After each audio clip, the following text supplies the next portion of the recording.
Pope Clement X, born Emilio Bonaventura Altieri, was pope from the 29th of April 1670 to his death in 1676.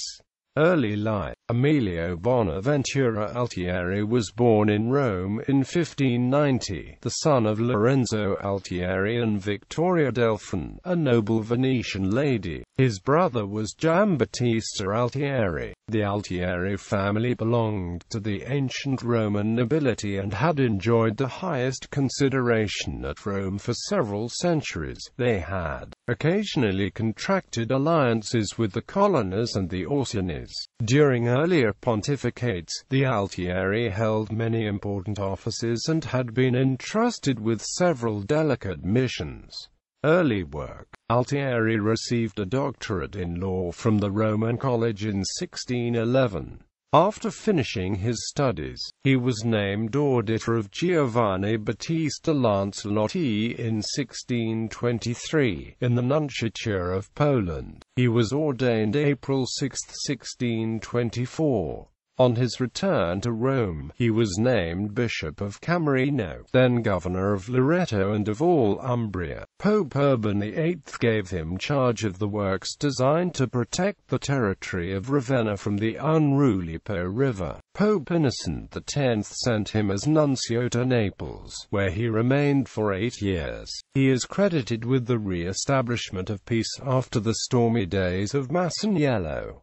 Pope Alexander VII confided to him a mission to Poland. Pope Clement IX named him superintendent of the papal exchequer, and in 1667 his maestro di camera, and he was made secretary of the Congregation of Bishops and Regulars. Just before his death, Clement IX made him a cardinal. He was then about 79 years of age, and Clement IX, when making him a member of the Sacred College, said to him, "You'll be our successor." After the funeral of Pope Clement IX, 62 electors entered into conclave on the 20th of December 1669. 42 votes were necessary, and due to the rivalry between the French and Spanish factions, heated discussion prevailed for 4 months.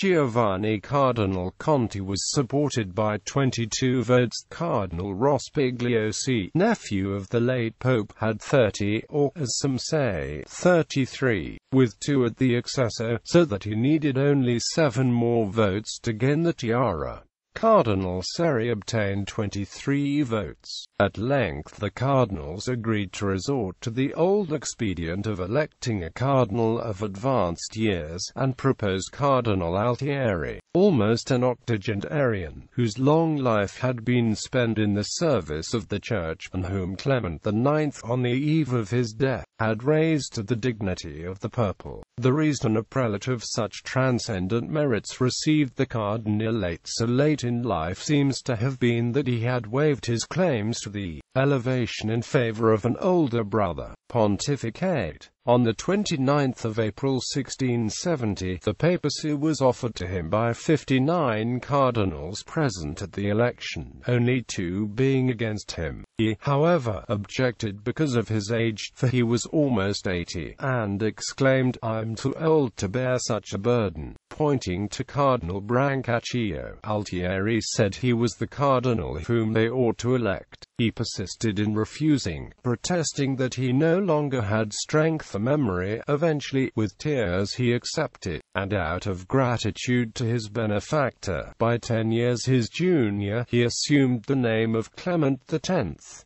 He was crowned on the 11th of May. On the 8th of June Clement X took possession of St. John Lateran. On the 11th of June, he confirmed the minor observantines in the Holy Land in the privileges and indulgences granted to those who visit the holy places, according to the decree of Popes Alexander VII and Clement IX. In the same month he granted to the prelate clerks of the chamber the use of the violet-colored band around the hats. Occasionally forgetful, he sometimes promised the same favors to different people and came to rely on his cardinal nephew, Cardinal Paoluzzi Altieri. All but one of the male scions of the Altieri family had chosen the ecclesiastical career. On his accession to the papacy, Clement X, in order to save the Altieri name from extinction, adopted the Paoluzzi family, and proposed that one of the Paoluzzi should marry Laura Caterina Altieri, the sole heiress of the family. In exchange for adopting the Altieri surname, he would make one of the Paoluzzi a cardinal. Following the wedding, which he officiated, he appointed his relative by marriage Cardinal Paoluzzi Altieri, the uncle of Laura's new husband, to the office of cardinal nephew to take on the duties which he was prevented from doing by age. The main activity was to invest the church's money, and with advancing years gradually entrusted to him the management of affairs,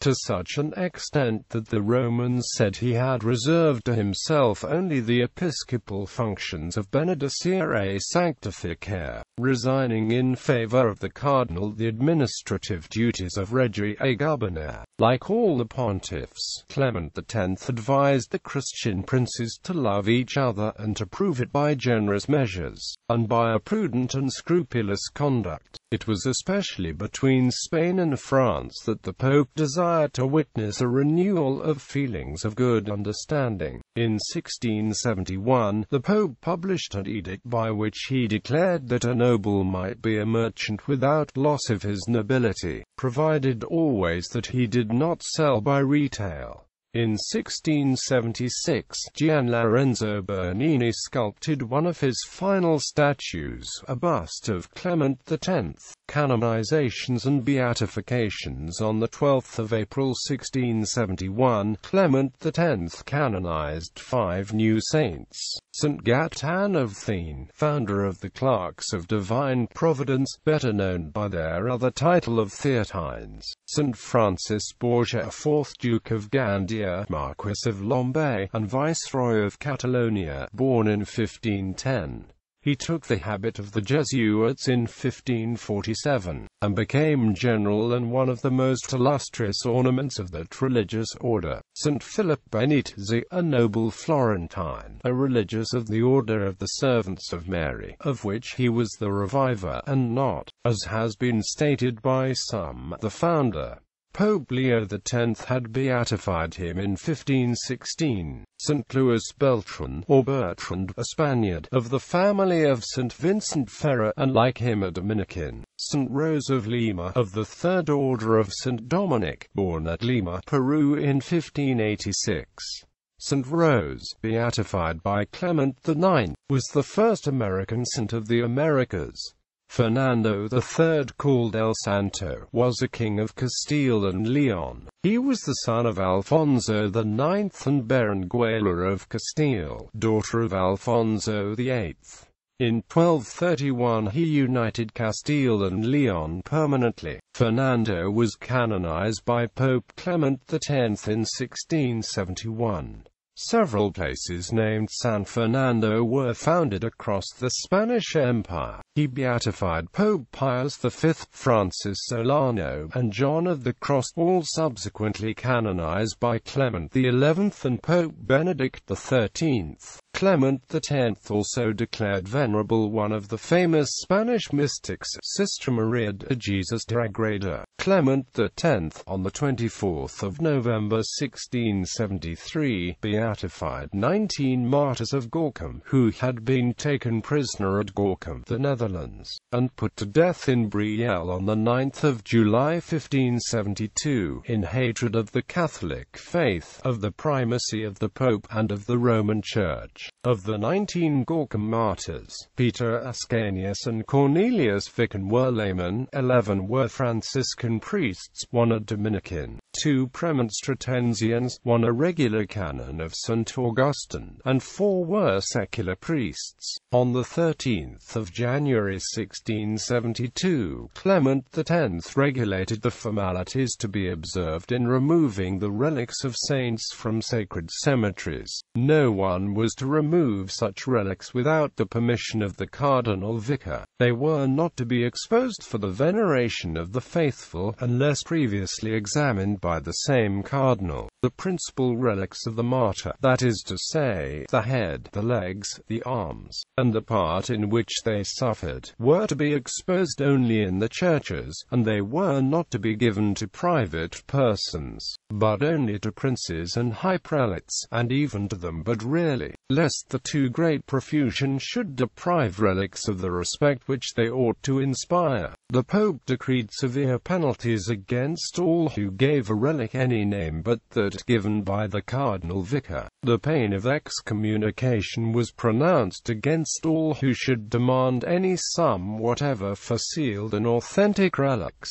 These decrees, and others made by preceding popes, were confirmed by Pope Clement XI in 1704. Clement X confirmed the exemptions granted by Pope Gregory XIII to the German College at Rome in 1671, and then, on the 16th of October 1672, he ordered the pupils to swear that at the close of the studies they would set out for Germany without a day's delay. Foreign Affairs. Clement X, seeing the results of the apostolic labors of the early French missionaries in Canada, the number of the faithful, and the wide field of labor, resolved to give the Church an independent organization, and erected a see at Quebec, the bishop to depend directly on the Holy See. This provision would later secure its permanence after Quebec passed into the hands of England. The first bishop was Monsignor Francois de Montmorency, Laval. In 1673, there arrived at Rome ambassadors from the Grand Duke of Muscovy, Alexei not John Basilowitz.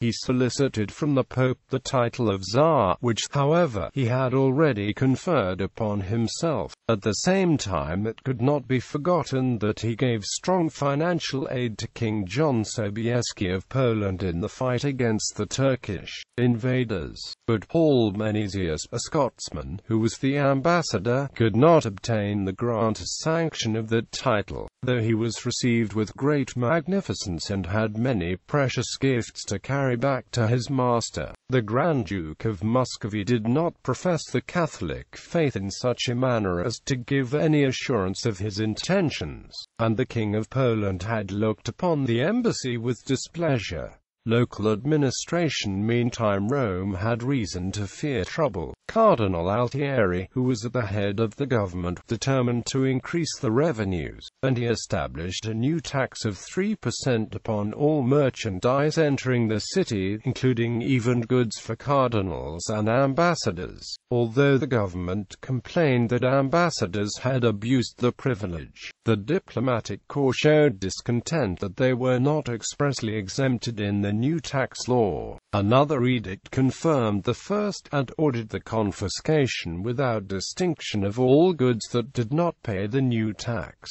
The cardinals at first complained, though with moderation, but the ambassadors didn't speak Clement X's language. The cardinal nephew maintained that Clement X, within his own state, might make what rules he pleased. Then the ambassadors of the Empire, of France, Spain, and Venice, sent the secretaries to demand an audience of the Pope. The chief chamberlain replied that the Pope was engaged that day, and for 4 days in succession the chamberlain gave the same answer to the same applicants. Clement X, learning at length what had occurred, declared that he had given no such order. The ambassadors then sent the secretaries to ask an audience of Cardinal Altieri. He not only refused to admit them, but closed his doors and increased the guard at the pontifical palace, so that the offense could go no further. Subsequently, the cardinal nephew wrote to the nuncios who resided in the courts of Europe,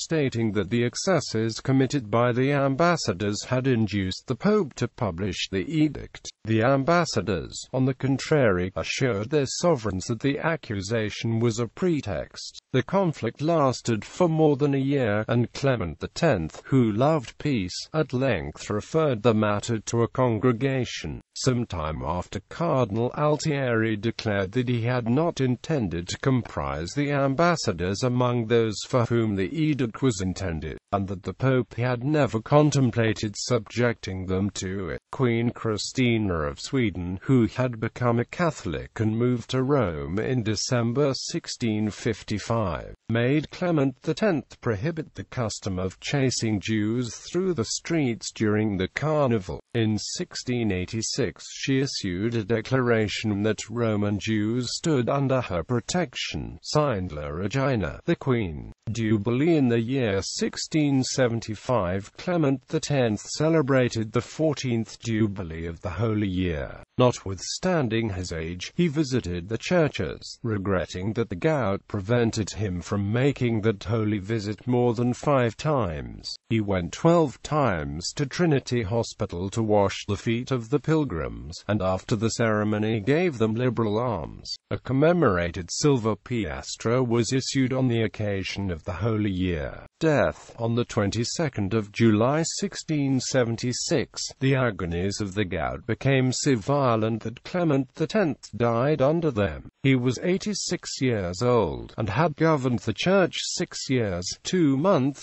and 24 days. His tomb is in St. Peter's Basilica. Other accomplishments. He labored to preserve the peace of Europe even though he was menaced by the ambition of Louis XIV of France, an imperious monarch over ecclesiastical matters. He decorated the Bridge of Sant'Angelo with the 10 statues of angels in Carrara marble still to be seen there. To Pope Clement X we owe the 2 beautiful fountains which adorn the piazza of St. Peter's Church near the tribune, where a monument has been erected to his memory. During his papacy, the Palazzo Altieri in central Rome was refurbished. Clement X appointed Francesco Lorenzo Brancati di Lauria head of the Vatican Library.